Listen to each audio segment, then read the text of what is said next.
Hi, this is section 1.9 for linear algebra. One quick thing that I'd like to talk about is that, let's see, linear algebra, no, not linear algebra, yeah, in this textbook, they talk about 5 practical applications at least that I can think of. Unfortunately, or fortunately, depending on how you see this, but for better or for worse, we will be only discussing two of them: network and balancing chemical equations. So hopefully, I can upload the rest of the 3 because they're interesting. This is a section I'm most interested in because it has practical values, but nonetheless, But anyways, I'm getting off track now. But the 3 applications that we won't talk about, like circuits, for example, I really wanted to do that, but I will have to remember to upload the rest of them after the semester. But for now, we aren't gonna bother with it because we're not being tested on those. And for most of us, we just want to get it over with, right? So part A will be dealing with network. Part B will be dealing with balancing equations. So skip to part B if you're happy with this, if you're pretty comfortable about network. But so we'll just start and then see how it goes. Question 1 is they give you this diagram, right? That's given, and basically these all represents flow rates of something, right? So it could be how many cars are traveling here, right? Or maybe how much volume of water is moving, or whatever, right? So because of that, these all represent flow rate, and you've noticed that there's 3 unknowns: x1, x2, x3. So we're trying to figure out what those flow rates are. In some lucky cases, it will be a finite solution, so it will be unique solutions, right? I think that's what's called. Yeah. So and so the flow rate is already fixed, so you can find out what they are. In many of the cases, I'd imagine it will be infinite solutions, right? So some flow rate would depend on another flow rate and so forth. So that is where it gets most interesting. And sometimes we may even run into inconsistent solution, in which case our diagram doesn't work. So if we're planning, so let's say we're writing pseudocodes, and then pseudocode is just algorithm. So basically you're planning, to solve a problem. And if you draw this diagram and you say, oh crap, I'm going through these solutions and it's inconsistent, that means you have to go back to the drawing board, right? Because something's wrong. This is not possible. So either alter the diagram or reevaluate the whole situation. Okay, I'm rambling now. Nonetheless, so because of this diagram, so looking at this diagram, so that's how it is. In order to figure out these flow rates, how we deal with this question is that we look at these points, because these points will have their own unique inputs and outputs, right? So we look at those, and basically what the game plan is, as you see on this table over here, each of these systems, so in this case I label A, B, C, D, right? They're going to have inputs and outputs. And so for A, for example, input is 50. 50 is the only thing that's going in, so it's going to be 50. What's going to leave at point A? 60 is going to leave, but also x1. So it's going to be x1 plus 60. And I've used that idea for the rest of the system. So if you look at B, for example, right? Whatever is going in is 50 and x1, right? So that's going to be x1 plus 50. What's leaving is x2. So that's x2, right? And same idea goes for C and D. So the whole point is we're trying to, once we make this table, we are going to translate into this equation. Now, why did we set input and output to equal? The reason why we want to do that is just like how in quadratic equations we want to set it up as 0. Not set it up, make the expression equal to 0. We all know the significance for the quadratic, right? Because if we set make them equal 0, and then we look for x values usually through factoring, right? So then we can say for this x value, for this specific x value, whatever, right? Let's say 2 and 3, right? If x is 2 and 3, then it will equal to 0. Then those critical values have meanings, right? So essentially that's what we're trying to do. We're gonna try to make input and output equal, and if we do that, what's the input? When input and output is equal to each other, that means the flow rate is 0, right? Because whatever goes in goes out the same way, right? So if that happens, that's where it gets interesting. Because if the flow rate is 0 and we can find an exact critical point where it's 0, then if we raise the critical value up, then maybe that means we can increase the flow rate above 0, which means there will be some flow, right? And if we do the other way around, there will be a negative flow, right? So that's important because let's say it was a car, let's say it was a traffic, every Calgarians know about these things, right? So we do not want zero traffic, zero flow for traffic, because that means, traffic jam. Nobody likes traffic jam. So by solving these equations, maybe we can find out, okay, so this road must have specific flow rate, like let's say maximum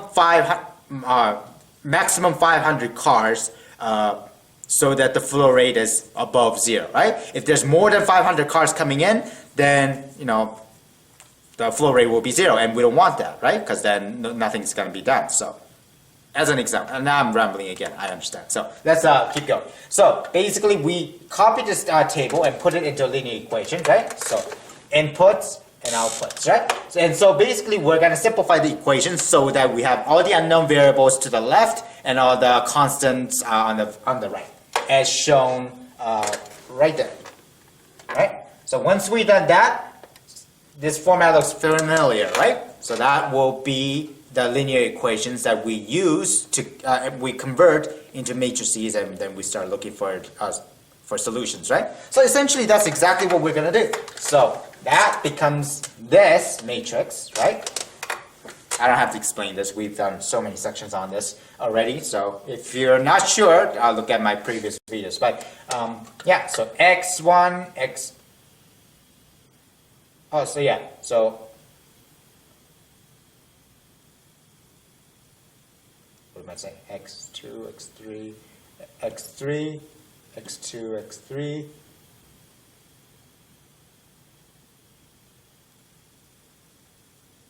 Oh yeah, sorry, my bad. So yeah, sorry, I was stroking for I was having stroke for some reason. X1 will be X1 here. X1 minus X2 will be. Oops, made a mistake here. Okay, so it will be that, and then X2 minus X3, and then X3. So those are the values, right? So yeah, so so basically we're just gonna be going through any kind of elimination you want, right? So that we can simplify things a little. It looks pretty simplified already, and yeah, but we're gonna and we'll talk about what happens when we can't simplify, or it's very difficult to simplify in a later section, right? So anywho, so I'm going to reduce this as much as I can, and these are the steps I've taken. And then you have, yeah, so this is, for me, this is as simplified as it gets. I actually come up with almost identity matrix right here. So you have x1, x2, x3, so that's going to be negative 10, 40, 10. So we already know, so this is how you find the solutions. Now, another small thing, during my, when I was reducing this matrix, right? Notice that at the very bottom I have all 0 row, right? So just be careful, because technically you can't erase those even if you want to. And for our purposes, we don't really care. But we just don't want to violate any rules, right? Because if we get rid of the row, then we could be saying, well, then the matrices are no longer equal, right? So then we made a mathematical mistake. So some profs could be picky like that, so just be cautious. Another thing is that, remember what used to be a general rule? One of the rule was, like, if you see a row where 0 equals to 0, that means there's an infinite solution, right? In this case, it doesn't quite apply, as you can tell, because they all have unique solutions, and here it's just, one of the row that was really simplified, so, there's no values left, right? So so just be careful when you see this row. It doesn't mean there's an infinite solution for this case, right? Because it has x1 equals this, x2 equals 2, x3 equals that. There is no other x value, unknown x's, right? So because of that, there's no infinite solutions for this one. Nonetheless, so we're going to put it there. So x1 is going to be negative 10, x2 40, x3 10, right? And Oh yeah, and if there are units, I doubt it because questions are really similar to the textbook questions. But if they're flow rate units, then make sure you put them in, okay? Otherwise, you could also be deducted, right? So kilometers per hour or whatever. So that's that. Question 2. Okay. All right. So this is question 2. It looks a little weird, but we'll go through it. It's the same idea. So we got this diagram. So obviously more unknowns and more points. So a little bit confusing. So follow through. A, B, C, D, E. They're gonna have their own unique inputs and outputs, and I've wrote them all right there, organized in your table. Yeah. So very similar to what I've been doing. And then we translate all this table to this long equations. And then we're going to make all the unknowns on the left and all the numbers on the right, right? Oh, make sure they're equal to each other. Remember, we want input and output to be the same. So if we do that, we're going to get this little bit nicer linear equations. And we're going to essentially make this a matrix, right? One thing that helps, or maybe it won't help, but it helped me at least, is that when you translate this cleaned up linear equations into matrix, try to put them in a row so that, remember the row echelon form, right? The row with the leading coefficient to the farthest left will have the priority when you list them, right? So that sometimes helps, right? So try to do that. So that's what I did. So I didn't just copy and paste this. For example, x5 minus x6 equals 200. I put that row at the very last, because it's the leading coefficient is at x5, right? So anywho, so I wrote like this. Yeah, so organized based on leading coefficient, reduce if possible, and I went all the way up there. So basically here what I did was, this time I wrote it because there were a lot of matrix size is really big, so I just wanted to make sure everyone's on the same page. This is this is what I've done to make deductions. One important, well not important, but useful way to deal with this matrix when it becomes really big, because we're so used to just adding row 1 plus row 2 will give you row 1 or whatever, right? Don't be afraid to try to add all rows, right? So I have how many rows? I have R1 to R6. So sometimes you can see a beautiful deduction if you just add all row 1 to row 6. Now obviously that's not always going to happen, but don't be afraid to add multiple rows at the same time because that may get you the magical numbers that will cancel each other out. And that gamble paid off, as you will see over here. So what I did was that first row, right? I basically added all rows from 1 to 5. And then if I do that, I have the same thing. Now, how did I see this? I saw it because if you look at it here, there's 1, okay? So I want to keep the 1, but I want to get rid of this one. How do I get rid of this one? Well, with this one, obviously, right? But if I do that, then I'm gonna inherit this 2 weird unknowns, which I don't want to take over, right? But wait, so that's what cancels out. How do I get rid of this? Oh wait, right there and right there. So I gotta add all these values, right? So if I do that, then what about this, right? Then I'm gonna inherit this one, right? But that will cancel out with this one, right? So unfortunately, I was hoping for x1 equals to something, but that didn't happen. If that happens, then good for you, right? But you already found one unknown. But sometimes you have to make compromises. So, but when I added up, what beautiful happened is yeah, you can see it. If you see over here, right? First row looks exactly like second row, so I can get rid of 1 row. I really could use that when you have a matrix of this size, right? I've also added, I also changed row 3, but I'm not sure if it helped because here oh no, it sort of helped because row 1, so there's 3 unknowns, right? But row 2, there's only 2 unknowns now because of the steps that I made over here. So this is where practice really helps, right? So try to make sure you do as many questions as possible, even though the concept is pretty damn simple, right? So anyways, so if you do that, and then then basically the next step, I just subtracted row 1, row 2, so that one remains and another one becomes all zeros. So don't cross them out. I just cross it out just for my purposes, because I don't want to pay attention to these things. But again, be careful. Some professors might not like it if that happens. So anyways, moving on. Once I think this is as simplified as I can do. Maybe there is a better way, but I'm tired. I don't want to waste too much time on this, right? So converting it back to the linear equations. Then you have these. One of the things that I like to look at when you start solving for this question is, okay, there's x1. Okay, that might be an interesting unique solution, right? But we'll keep going. x3, for example. x3, there's two x3s. So, that is being used a lot. So if possible, I would not like to make those parameters, if possible, right? I want unique x to be a parameter, right? There's a reason why I'm not using x1, even though that fits the bill, and we'll see why. x2, x3, x3, x4, xy, x5, x6. Hey, wait a minute, x6, the very last one, just like x1. I just wish to go this way rather than going this way, that's why. But you could have used x1. But I want to use x6 for my case, right? Because that's the only unique x value, right? What else is unique? x4, right?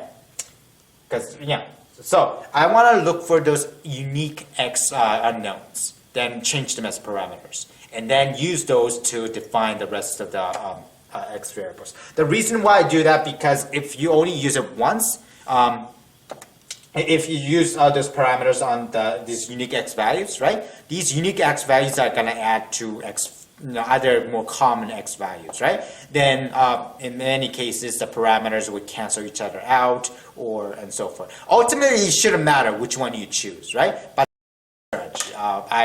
other ways work too. Eventually, we should all have the same solution. Doesn't matter which one you pick and choose. So, because it's infinite solutions, right? So that's the whole point. It has infinite solutions. So, anywho, and I'm not saying infinite solutions simply because I see this are all zeros, which may or may not be non-zero. It's just that we have so many variables, so we can assume it's going to be infinite.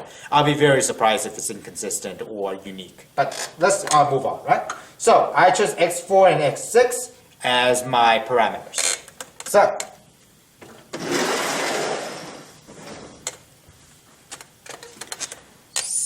So this is so I started with x6, right? x6 equals to, I'm using a macro, but as you see over here. So then it's just reversing backwards, and we've done this many times, except this one's really long, right? So what I wrote is pretty self-explanatory, so I'll let you browse through, okay? Basically, I find all the solutions starting from x6 all the way to x1. So I'm just going to list them like this, my solutions, right? So that's easy. Now for this question, they don't ask this, but because they will be asking in question 3, I thought I would mention this, right? Now, these are all the flow rates for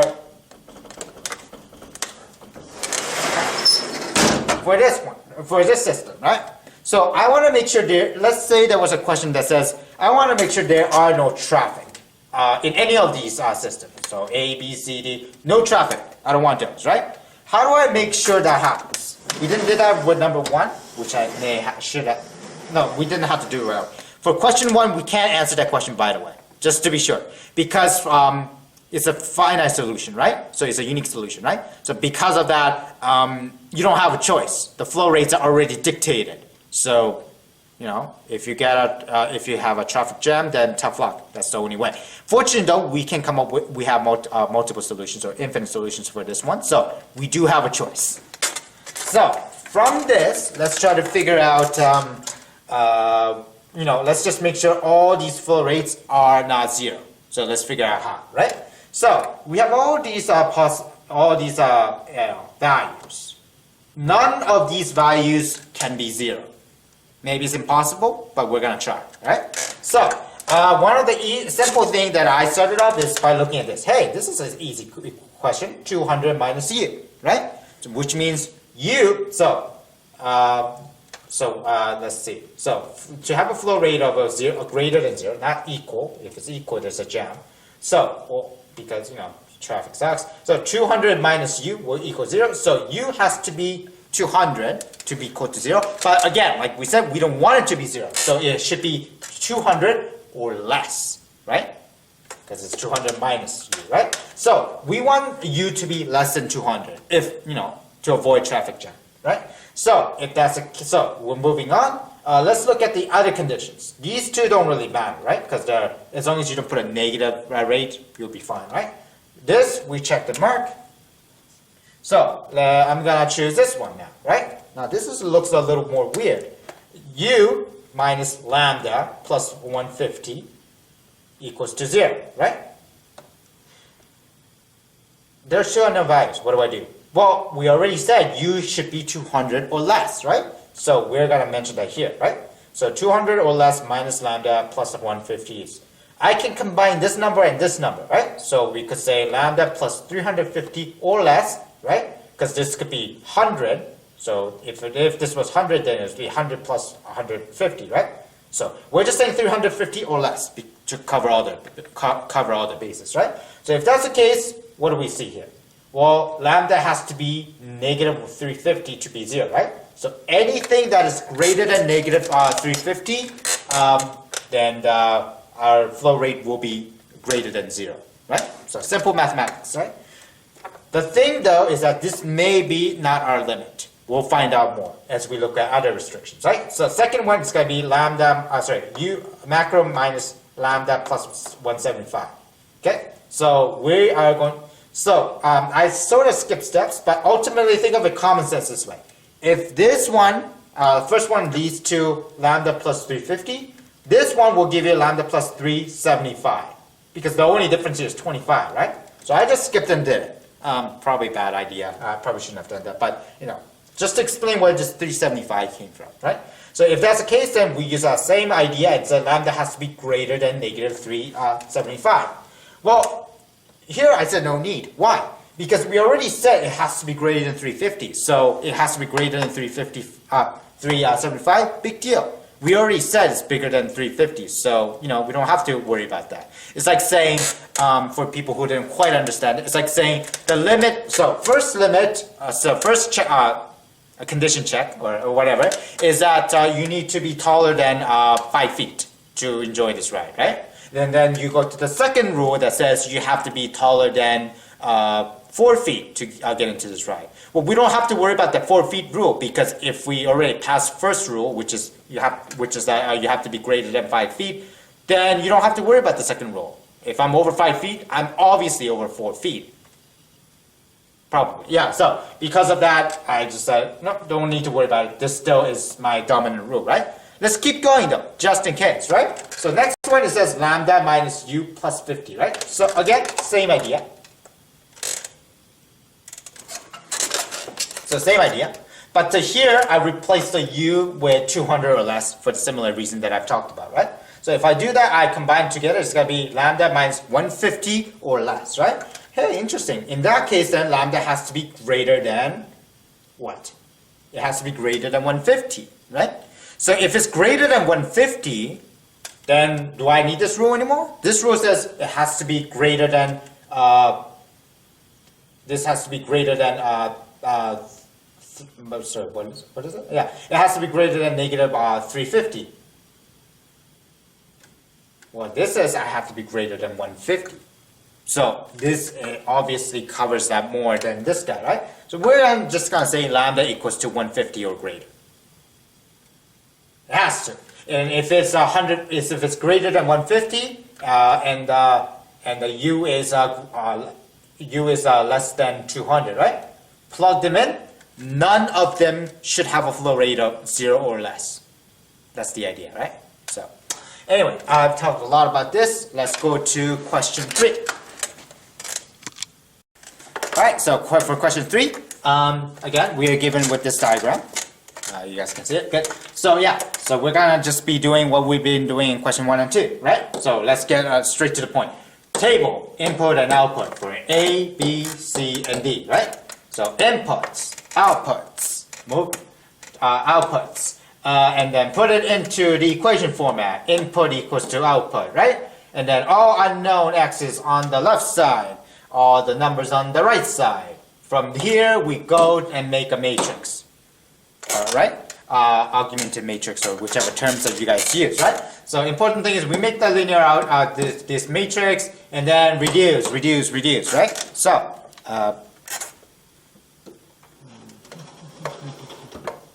okay, so and I'll let you see what I did here. I wrote down steps too, just so that you don't get lost. But done. So I managed to reduce all the way. Again, we have. I don't know why I erased it. There's a 0 there. But okay, so we have, yeah, so we have this matrix, right? So then this is as far as I can reduce, as far as I can tell, right? So because of that, now I know some of you might be thinking, wait, -1, 1, -1, 1. Hey, we can cancel all this out, right? But it doesn't really help because then I'll inherit this guy, right? So it doesn't matter how I do it, I'm gonna have 2 unknowns anyway. So that's why 2 unknowns. If I can make it into 1 unknown per row, that would be awesome. But the problem is we can't do that. So so if we translate this into this, it's gonna be x1 minus x2, so forth, right? So wrote it into this equation, right? Just transforming into a linear equations. And by looking at this, we know it's got to be an infinite solution, right? Right? Everything will depend on x4. So this one's easier. You can see x4 and x1 is a unique solution, right? Now, just because I keep choosing x4, just because I like to work backwards, doesn't mean you have to use x4. You could use x1 and just do the same thing. You'll be just doing the other way around. Again, solutions will be the same if you've done it right. So let's go through. But for this purposes, we're going to assume that we're using this as a parameter. Okay? So x4 becomes a parameter. We need to properly declare it, right? I study way too much on declaration, so every time I say declare, it's like, no. But anyway, so that's that. So x3, so again, these are just the steps. So again, it's algebraic, so I'll just let you read it, and then, you know, follow through. So yeah, so that's that. I'm gonna now put it in this form, just so that I can declare all the unknowns, right? So x1, x2, x3, x4, so forth, right? So again though, for this specific question, they ask you, how do you make sure that, you know, there is no network jam, right? Make sure the flow rate is always greater than 0. Well, how do we do that? Okay, well, let's see here. So, you know, we see all these things. So that's going to be, yeah, exactly. So you have these possibilities. So we're going to look at this now and say u minus 500, u is greater than 500, and no. Right, basic stuff, right? The reason why I choose u minus 500 is this is like 5 feet, 4 feet, 3 feet analogy I was talking about, right? So again, if I can make sure this doesn't become 0, for sure these two, they won't be 0 either, right? So because of that, I chose this one, right? So u minus 500 is greater than 0, that means you must be greater than 500, right? So if it's greater than 500, this will not become 0. If it's greater than 500, obviously this can't be 0 because it's minimum 500 minus 400 will be 100. And same concept here. This will never be 0 if it's greater than 500. So that's the condition. You know, u's got to be greater than 500. Yeah. So, and what's u? That's x4, right? So if you're answering this more practically, you could, instead of saying u, you would say x4 must have a flow rate of greater than 500. And after that, there will be no traffic anywhere in the system. So, there's also question 4. All right, question 4. Again, yeah, this is exactly the same idea, but as you can see on the diagram, things look a lot more chaotic, right? But again, filter out the noise one by one, and we can knock every variable at the same time. This one does look a little different though, so I might push myself to do it, even though I thought 1, 2, 3, they get the idea. But just to be safe, because this one introduces a little different idea that you may want to be aware of. Okay, so anyways, so same idea, you know, so have the diagram, you know, set all these points as A's and B's, put inputs and outputs, right? Oh yeah, so I probably should have mentioned this. So this is going to be A, and this is going to be B, C, D, E, F. So anyhow, yeah, so you guys know what you're doing now already. So after that, then all you have to see is, oh, no, I'm going this way. You guys can all see it the same. So it's going to be A, B, C, D, E. I have all the inputs and I have all the outputs. Put it into linear equations right there. And then all unknowns, X is on the left, numbers on the side. You have this magical looking matrix. Here's a problem though. As you can tell, the size is enormous. 5 by 8. Is it 8? It totally is, including the constant column at the very. Yeah, it's not pretty. And I tried to do some elimination. One did work a little bit, but it didn't really help much. So, reduce by, at this point, it's like, really? Why do we need to bother, right? So this is where I would just, I don't want to do this, so I'm just going to go old-fashioned way and just, try to find the unknowns through simple algebra rather than trying to deal with all this, right? So, so what I did was, let's go. Yeah, so basically, all I did was, instead of using the matrix, I went back to this equation. It's like, okay, you know what? I'm just gonna put parameters in some of them, right? Like shotgun, right? Just see what happens, right? So for my case, right, just because it's a force of habit, I just said let x6 and x7 be parameters. I don't know. I just have a thing for choosing the last numbers, I guess. Also last unknown variables, I guess, but ultimately it doesn't really matter. For this time, remember last time I said this, you should probably choose these variables as parameter. This one, bets off, all bets are off. This is simply because there's so much to deal with, right? So I'm just going to choose 2, and then hopefully everything else will follow. Maybe I need to put more parameters. Maybe some parameters aren't necessary, right? But I just 2 because I can't just choose 1, right? For example, if I said, okay, let's just choose x7, right? x7 will help me get x5, but that's pretty much it. Everything else I'm stuck because I still have 2 unknowns here, 2 unknowns, 2 unknowns. So I chose 2 parameters, and then if I choose 2 parameters, x6 and x7, it seems like I can find all the solutions. So now that was my reasoning. So if I started, declare x6 to be lambda, x7 to be u. Basically, I work my way backwards. So I do understand I already wrote down the solutions down, but my argument was, okay, so let's start. So if I know x6 and x7, because I set them up as parameter, let's look for an equation that's the simplest to deal with, right? This strikes my mind. x5 minus x7 is negative 50, right? I said I know what x7 is, so I'm just gonna move this right and then place it as parameters. So I'm gonna get x5 equals to x7 minus 50. That's the easy one. Good. Is there anything I can do with just x7s? No, not much, right? So x6, so I'm gonna now look at this part, x6 and x7, right? So I know I made this as parameter, I make this parameter, I can find x4. So I'm gonna move these to the right, then I have x4. And I just pretty much repeated it and worked backwards until I found out all 7 x unknowns, right?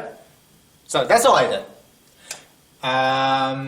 Yeah, and sometimes I think this is the best way. I don't know if this is the best way, but unfortunately I didn't have a chance to ask the prof. But I mean, it works, right?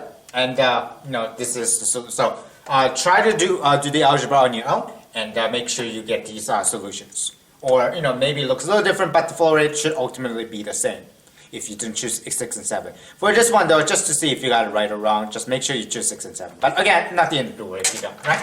So I haven't talked about this. So do I really want to talk about this? You know what I'm going to talk about, right? So how do I make sure the flow rate isn't 0? Do I want to do this? The question didn't ask, but maybe I should give it a try. Okay, I'm going to try it anyway.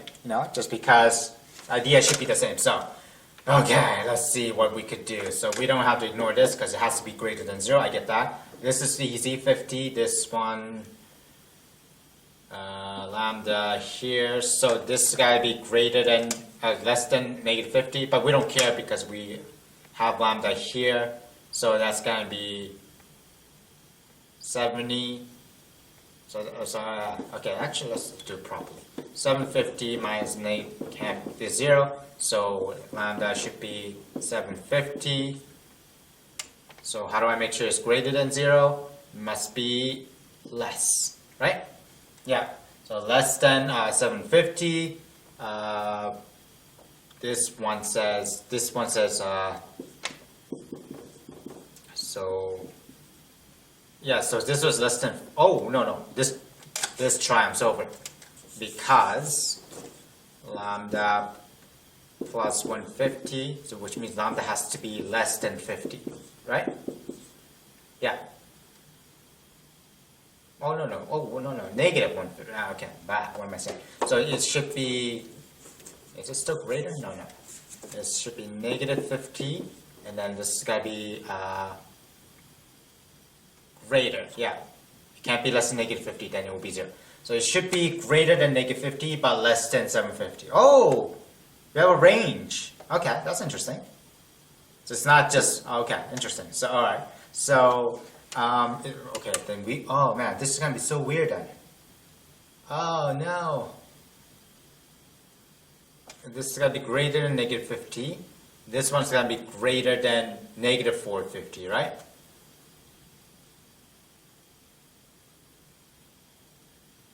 Oh no, what am I saying? It's not negative 50, it's...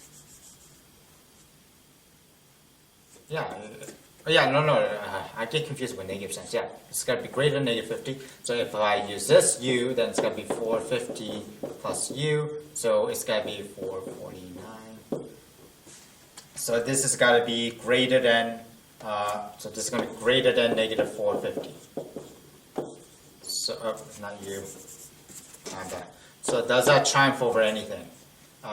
This one's got to be greater than negative 50, this is got to be greater than negative 450, so yeah, so this triumphs over this, right? So we can ignore that. Is there anything about lambda we should know of? So we use this one, we use this one. Oh no! That's u! Crap, okay. So now we have to skip this later, and then we have this. Oh, what up put x7 here? Can't put x7. It's gonna be... Okay, so this is all we know for lambda. Let's focus on u. So u has to be greater than negative 450 from this one, right? So we use this one, right? What else do we need to worry about this? U has to be 50 or 49. Oh, wait, u has to be greater than 50. So this triumphs over this. So u is 50. Okay, so is it that simple? Okay, so that's the last guy standing. Did I mess up with this by any chance? No, it's not. It's got to be less than 750. Yeah, good. So this is a range. This is just greater than 50. Now we use this one. We don't care about these two. We're going to choose this one. So that's be u minus lambda plus 600. Okay, so this is what I'm afraid of. We'll see how it goes. So I'm just going to write this on the side. Can you guys see? Yes. Yes, we can. Yeah, okay. Alright, so this is going to be weird. So this has got to be more 50 or more. Minus 750 to negative 50. Oh my god. Okay. Plus 600. Yeah, must equal to 0. Yeah, see that? Yeah, okay. Okay, this is a landmine I wish I didn't step on, but okay, we're gonna have to pull through it, otherwise it will explode. Okay, crap, what do I do? Oh, adding expression with expression, this is not cool. Okay. Well, hold on a sec though, it says 50 or more, and this is this, right? So we could still, oh no. I don't know what to do. Okay. Okay, so let's do one at a time. This one and this one. So that means negative 70, 50. Oh my god, I'm losing track. But anyways, so negative of this expression is equal to 650 or more. Let's break it down one by one. Okay, okay, we can make this happen. Okay, actually, yeah, let's put like this so that there's more space. Okay, what do I do? It's in between though, so, oh, what do I do? Let's see if I can make an educated guess. So it's between 750 to negative 50, right? So, how do I make this 0? So there's 350 here, so that means, so let's use this as one expression so that we know this has to be negative 50 or less. No, what am I doing? Or or more. That negative sign is really really throwing me off. Yeah, so it has to be more than negative 50, because if it's negative 660, then you're going to have a negative flow. So no. So this whole thing should be negative 50 or more. Okay, so that helps. So if it's greater than negative 640, but that doesn't help. Everything's greater than negative 650. Ooh, but maybe that's the point then. Right? Yeah, because this has to be negative 6. So if I put, oh, no, but that's negative. Crap. Okay, okay. So negative 60, so maybe we can make both of these positive. Maybe, yeah. So we can totally do that, right? So then that means this should be, okay, that's misleading. So, but you understand what I'm doing, right? So that's gotta be negative. We can do this, but just to make sure the algebra stays within our same zone. So that's gonna be negative 650 or greater. So there's negative and negative, so we can cancel that out. So we could say 750 to negative 50. I know that sounds like a minus, but it's not. It's range, right? Has to be negative, positive 50 or more. Yes? Oh no, you guys can't see. Okay, yeah, okay. So it's going to be here. So I'm actually just going to copy what I wrote down here. So, so I'm going to say negative 50 or more. So you guys can see up to here. So I'm going to write everything that I wrote down below. So what I'm saying is negative 50, like that, is 60 or more, right? So if you cancel that out, it's going to be 750 to 50, logical reasoning, is 650 or more. Right? So these two, this expression and this condition should be equal, right? For that to be, okay, so if that's the case, then it has to be greater than 650. So it has to be 750 to 650 to satisfy both conditions, right? Yes, because then if this is, oh no, it can't be negative, so that will be, okay, so let's write it this way. So it's going to be, can I use 750? It has to be less than, oh crap, yeah, it has to be less than 750. So we're gonna use this way. That way we can say 750 and 650. That way it doesn't touch 750 or 650. So that becomes 749, and this would be 651, right? Yeah, because it's not touching this, right? So yeah, okay, so that's that. Now let's just do a check just to be sure. So let's say if we choose 700 minus,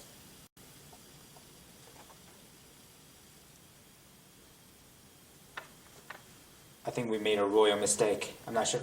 700 minus,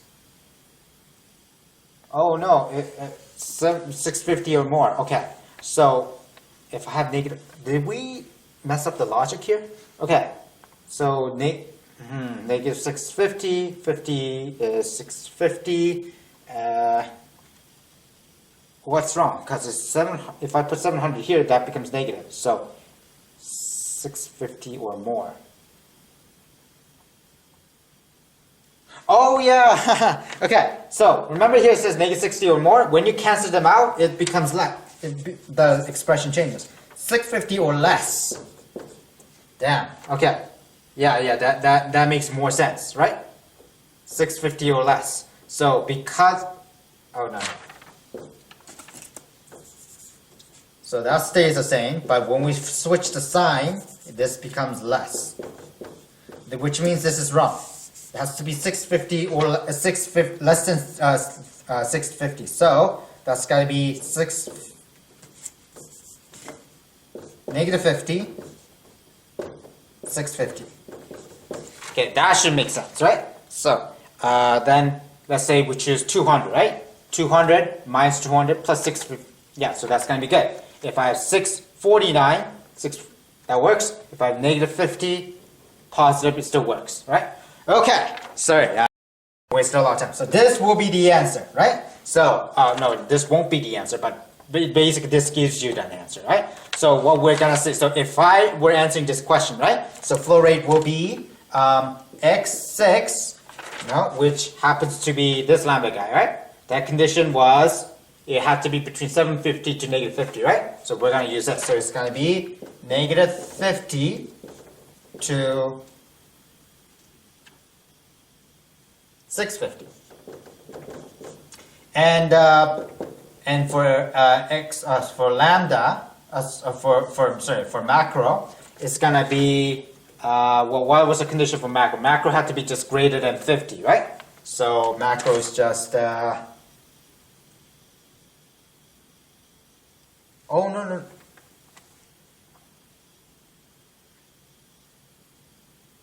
Okay, all right, okay. So this is getting confusing because I actually mashed this separately. So technically, there's a value that oh no, this ain't good.